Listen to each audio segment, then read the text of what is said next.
এই নাও, আজ সারা রাতের জন্য তোমাকে কিনে নিলাম। ঠিক আছে, তাহলে চলুন এখনই শুরু করি।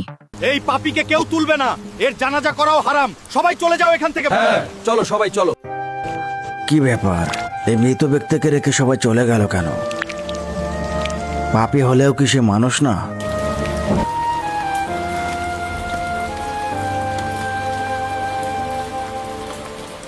আমি সাক্ষী দিচ্ছি, আমার স্বামী দুনিয়ার সবচেয়ে সৎ এবং পবিত্র মানুষ ছিলেন। কিন্তু পুরো শহর তাকে মাতালা চরিত্রহীন বলছে কেন তাহলে? আমার স্বামী প্রতিদিন মদ কিনতো, কিন্তু সেটা খাওয়ার জন্য নয়, ড্রেনে ফেলে দেওয়ার জন্য। আর লোকজন তাকে চরিত্রহীন কেন বললো তাহলে? কি বলবো জনাব, আমার স্বামী প্রতি রাতে একজন করে পতিতা ভাড়া করত।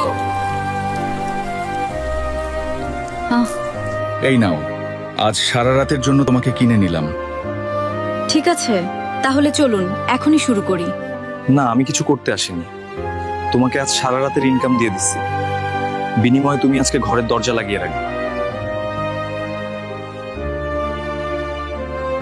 সে অন্যদের পাপ করা থেকে বাঁচাতো, সে চরিত্রহীন ছিল না জনাব।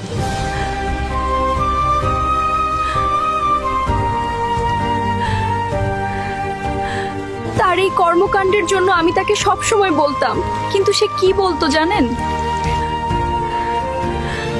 দেখেন, আপনি যেটা করছেন সেটার বদনাম নিয়ে মরলে কিন্তু আপনার জানাজায় কেউ আসবে না। ভয় পেও না, আমার জানাজা স্বয়ং বাদশাহ এবং শহরের সবচেয়ে সৎ মানুষেরা পড়বে।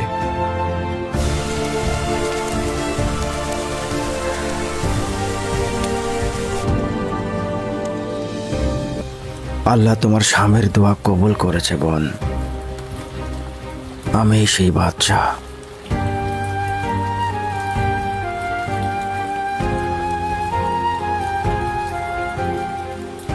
কাল সকালে পুরো শহর এই মহান মানুষের জানাজার সাক্ষী হবে।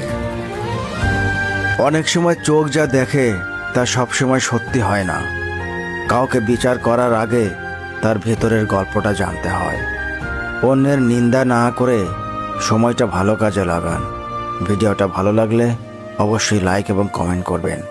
সামনে আরও দারুণ ভিডিও আসছে, পেজটাকে ফলো দিয়ে সাথে থাকবেন।